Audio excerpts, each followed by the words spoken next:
Hello, I'm Alison Lagrange, and today we have a special show for you, Resurgent Africa. Amid the coups and the crises, there are many positive stories from Africa that often get overlooked, but not on this show. On the show today, witness the transformation in Kenya's Wasini coastline and find out all about what happened at the Pump Track World Championships in KwaZulu-Natal. All this and much more, this is Resurgent Africa, where we give you a glimpse into the lives of the people who call this vibrant continent home.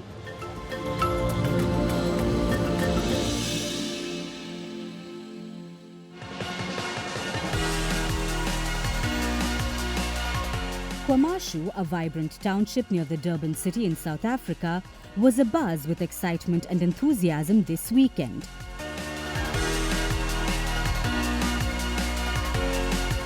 It hosted this year's Pump Track World Championships, bringing together top riders from across the globe.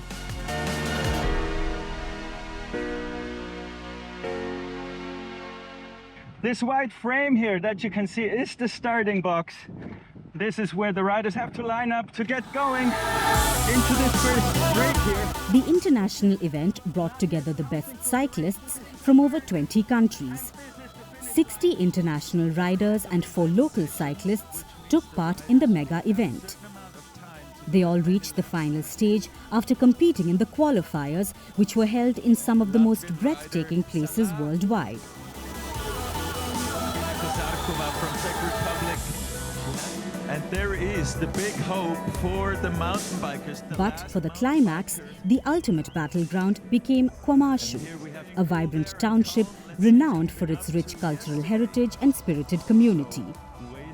The big difference is that we are the first official pump track, official world championships held in the township. And I think that makes the thing special. And with our foundation, Pump for Peace, we try to make a lot of things happen. We have the township series the week before. We invite riders from Lesotho. We have a qualifier there. So we invite them to come here and participate at the official world championships. As the town hosted the finals, the atmosphere in the city turned electric, with riders showcasing thrilling performances and tricks on the pump track. Pump track racing is a little different than regular cycling. For starters, it doesn't require a rider to pedal the bike. These tracks are kind of like small roller coaster rides, giving bikers the momentum with just a little push. Then the cyclists balance and perform tricks to score points on these purpose-built tracks. The tracks have circuits of rollers, banked turns and features designed to be ridden completely by riders, pumping quite literally. It's high-speed sport, you know. The turns, they have to go through turns. They have to pump. They need power. They need also technique to ride the bike properly in the turns. So there are a lot of different small skills that are coming together. And the best riders, they have all these skills, and that makes it very interesting to watch as well. You don't have to be an advanced rider to get pumped into the riding action. It's a fun and safe sport that could be practiced by young and adults both. And it's not just restricted to bikes. In fact, any equipment with wheels could go galloping on these tracks. It's not just high-end sport. It is a playground for everyone. It's not just cycling. It's skateboarding, scooters. Sometimes we even have wheelchairs on them. Wow. So basically anything that has wheels. Okay, go on there. To promote the activity around the world, pump tracks making firm Velo Solutions have been organizing such events since 2018. In this year's fiercely competitive events in KwaMashu, Ryan Gilchrist from Australia became victorious in the men's category, while Sabina Kosarkova from the Czech Republic won the women's category. Unlike other cycling events, this racing is not a head-to-head contest, but an individual sport where the participants showcase their exceptional speed, skill, tricks and balance to claim the winning spot in their respective categories. So the race was amazing. I enjoyed every moment of it and I was feeling really comfortable, won every lap. So Yeah. Absolutely perfect. From start to finish, I executed my plan perfectly. I was building, going faster and faster and faster until the final, and in the final I did the best lap, so couldn't have been much better, and I'm super, super proud to be representing Australia. I race BMX back home in the States, but it's very different than pump track. This is kind of a for fun and just like a different discipline to try out. So I qualified in the States and decided, hey, like South Africa would be super cool to go to. While the successful event showcased the exceptional bike riding talent from across the world, the organizers say the championships also helped in local community building. The event highlighted the impactful work of Pump for Peace, a global initiative by Velo Solutions that aims to promote cycling in underprivileged communities. The success is also shared by the Go Durban Cycle Academy that plays a crucial role in this effort by nurturing young cycling talent and promoting active lifestyles among children and young adults in Durban's townships. Most important thing, we want to bring people to the sport. I think that's why we build these pump tracks. We want to give kids the chance to ride on a bicycle, on a skateboard, on a scooter, whatever, on the pump track. We want to bring people together. Such an event could also be a great booster to South Africa's sporting culture that has been dominated by popular mainstream sports like football, cricket and rugby. And the efforts by Pump for Peace and Go Durban Cycle Academy could pedal the way for less popular but more healthy sports to thrive in the country. This is going to be some celebration tonight here.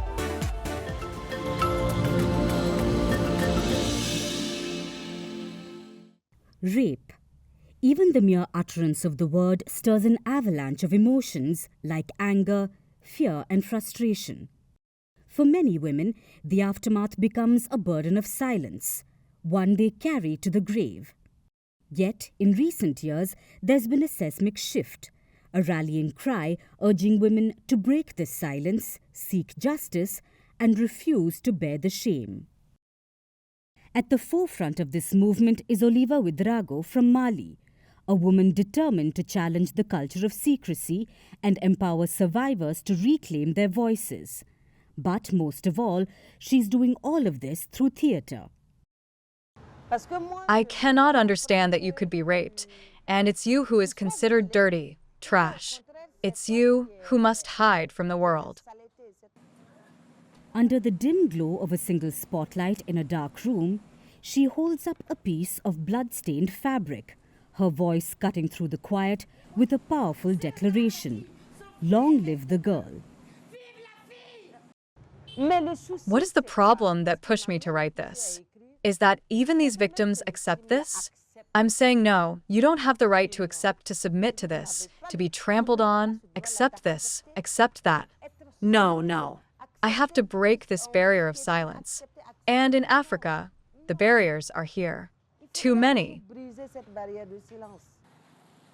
This scene, however, is not real life, but part of Ouedraogo's stirring play, Queen. She tells the haunting story of a young girl raped by her stepfather on his wedding night. A dark family secret she chooses to defy by speaking out. Through this powerful narrative, Ouedraogo sheds light on the culture of silence that entraps so many victims of sexual violence. A silence that often shields abusers and leaves survivors isolated. Her motivation for Queen comes from her outrage over the stigma that forces victims to stay silent to maintain peace within their families. Why did I propose this play here? Because one of our big problems today is the silence surrounding rape. All this rape and incest, whether it's in Europe, Africa, the West, everywhere, the United States, it causes scandals, but we don't talk about it often. So, at some point, we need to be able to confront the audience with these dark sides of ourselves. Adama Traore, director of the Acte Sept Cultural Center, witnessed the impact of Queen firsthand. He emphasizes that although the play is a fictional work, it's a stark reflection of reality. In Mali, I can say that in every family, we have girls that have been victims of rape, even in their schools. As you know, Mali is a patriarchal society, so these victims are forced to keep quiet, to not speak. The statistics are harrowing. In Mali, where gender-based violence is rampant, a 2018 health survey by the Malian National Institute of Statistics revealed that 45% of women aged 15 to 49 have experienced physical or sexual violence. Yet, of those affected, 68% have never spoken a word of it to anyone. Queen is more than just a play, it's a call to action. As Ouedraogo's message reverberates across theatres, she hopes that survivors everywhere hear it loud and clear. The power to reclaim their stories lies within them. In bringing the taboo to light, she's helping to break the chains of silence, urging a future where speaking out is seen as courage, not shame.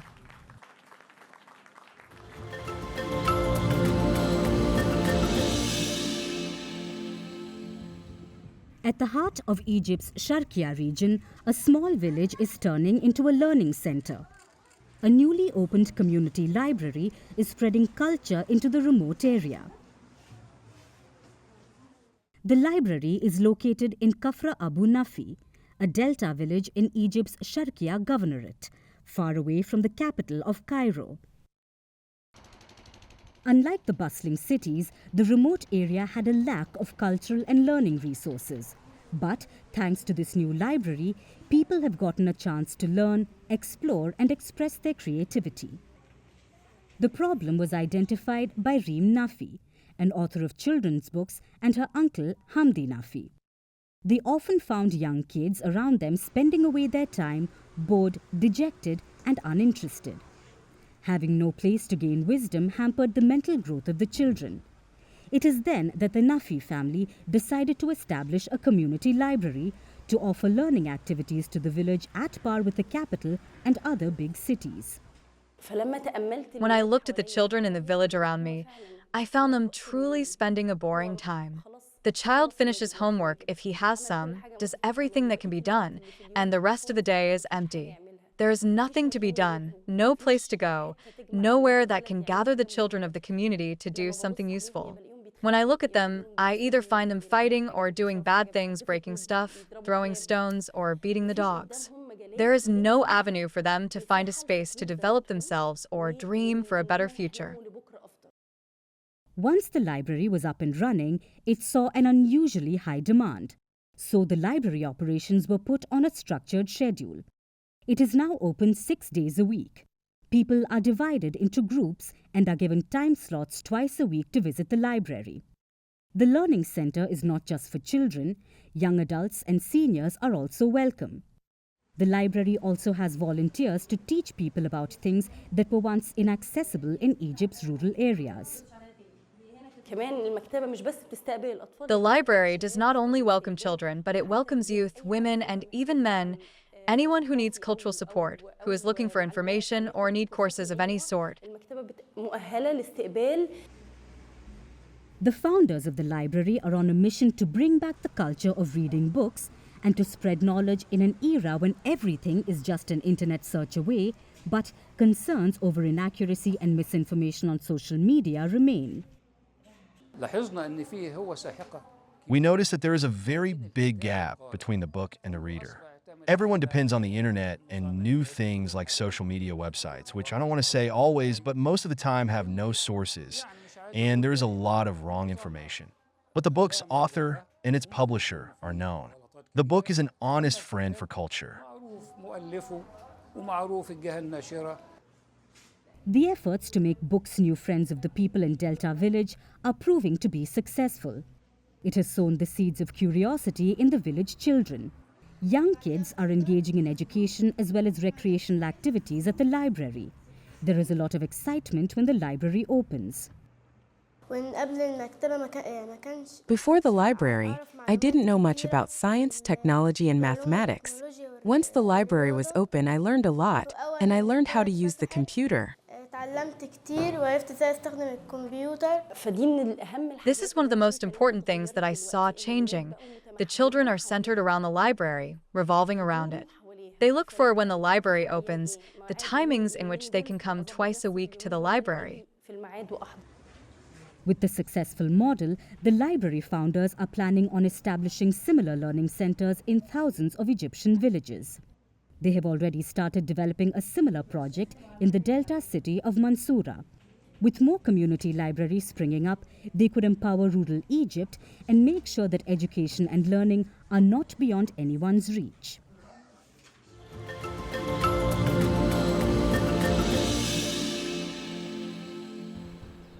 In the vast expanse of sea, what's common between a fish, coral reef, and an octopus?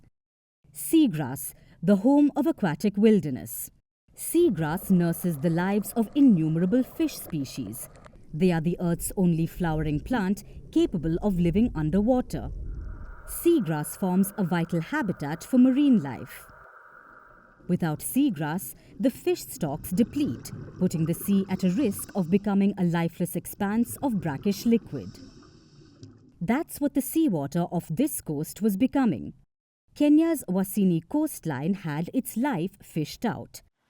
Decades of overfishing took a toll on the seagrass beneath the fishing boats. The population of fishes declined, and with that, the livelihoods of local fishermen hit a dead end. But now the coastal community is restoring the precious seagrass. With a community-driven approach, Kenyans off the coast of Wasini Island are taking their sea back to its aquatic wilderness, one seagrass plantlet at a time. Members of the Wasini Beach Management Unit, or the BMU, are working overtime to nurture new life underwater. They plant seagrass through a well-coordinated effort. The BMU members form large underwater carpets made of natural fiber. Then they carefully puncture pockets into the carpet to place seagrass seedlings. The natural fibers decompose over time and seagrass begins its magic. The newly blossomed seagrass beds shelter fish. Marine stocks increase over time, making the aquatic environment healthy and biologically rich. Before we learn about seagrass restoration, I would only harvest about 2 kilograms of fish, which was not enough to feed my 6 children. But after we learn about seagrass restoration, the harvest is plentiful. For example, yesterday, I harvested 60 kilograms. It is a great benefit. The 2 kilograms I used to harvest could only feed my family. But now people travel all the way from Mombasa to Wasini to buy fish, because they have heard in Wasini there is surplus fish. The seagrass are critical to combat climate change as well. They cover less than 0.2% of the world's oceans, but they store twice as much carbon as forests on land. Seagrass are beneficial to the ecosystems in the sense that they are habitats that provide food for fish and other fauna that are associated with seagrass ecosystems. They also provide nursery habitats for small fish where they are able to thrive, as well as providing breeding areas for fish and other fauna. But the revived seagrass beds remain threatened by human activity. A nearby port project involves dredging, the process of removing sediment from the bottom of the sea. The recently restored seagrass faces the risk of being dredged away. We have invested over 200 million through restoration. I believe the fish port will cause sedimentation at the restoration seagrass meadow because of dredging. The movements of ships will also cause sedimentation. Research using heavy machinery will also affect our restoration efforts. There is also the problem of sound pollution underwater. The restoration of seagrass has transformed the coastline of Wasini in Kenya. About 2.5 acres of seagrass meadows have been revived, with 10,000 seedlings planted. For the Kenyans in Wasini, the stakes are high. Preserving the seagrass means sustaining the fish stocks. Their efforts have brought benefits to both the environment and the local economy. But the question is, will the seagrass revival survive the stress of modern-day development?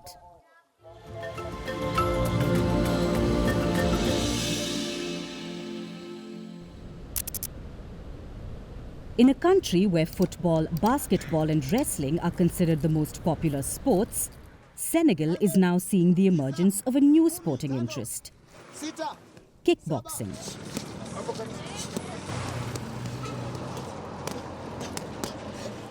The sport was introduced in the West African country 30 years ago, but it is now developing a following in the nation, driven by a handful of enthusiasts who are tirelessly working hard despite the lack of resources and training facilities. And driving the mania is Senegal's new world kickboxing champion, Mohamed Tafsir Ba.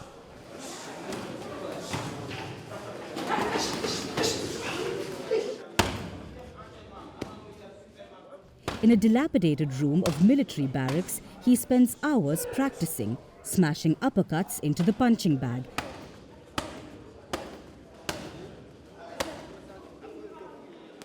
And delivering punches at a dizzying speed.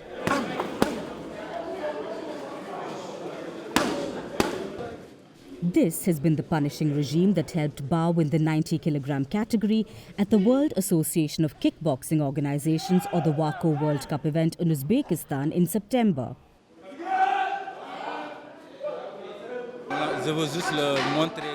I just want to show that as a Senegalese training here, you can become a legend. You can become a world champion, an African champion. You don't have to end up doing bad things, being on the street. You don't have to become a kingpin or be sent to the streets. You can succeed in this country just by believing in it and working a lot harder to succeed. This is where the national team trains. The mats aren't really suited to what we do. The punching bags are a bit old, but we manage. But you can get hurt even hitting the bag, so it's not easy at all. We try to manage, to control, and to do well without hurting ourselves.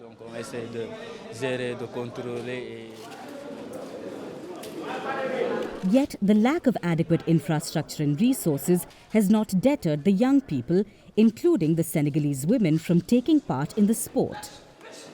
In the women's competition at the WACO World Cup event, Ba's compatriot Ndie Khadi Diallo won a second consecutive silver in the lightweight 60-kilogram class.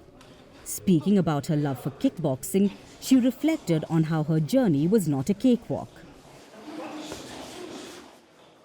It's not very easy to do this sport as a woman. There are a lot of women who refuse to practice this sport. In my neighborhood, I'm often called a man, but I don't care. All I know is that I love kickboxing and I want to give it everything I've got.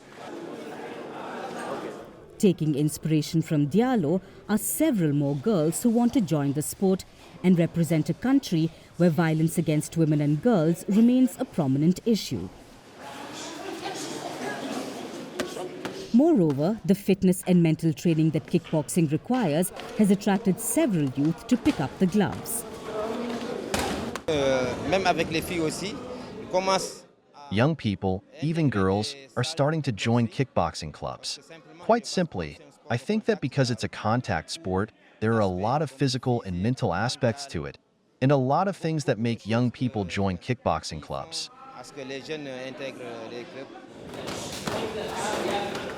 Reports suggest that between 2022 and now, the Kickboxing Federation has seen membership numbers climb by 300%. But funds are tight for supporting the athletes. The Senegalese Kickboxing Federation survives on a budget of around $2,000 annually. Yet it's making efforts to attract new athletes to the sport. The federation has slashed the prices of kickboxing licenses to just $5, down from $16.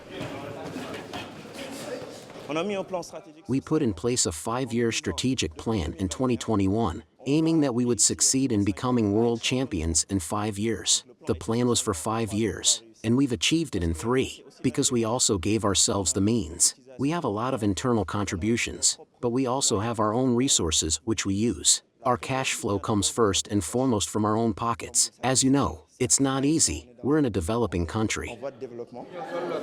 With kickboxing now garnering interest in Senegal, the federation hopes that the positive results at the World Championships will help the sport attract more sponsors and increase its revenues so that a newer generation of athletes can be trained. And that's all we have for you on the show for today. Thank you for watching. Stay tuned to Firstpost.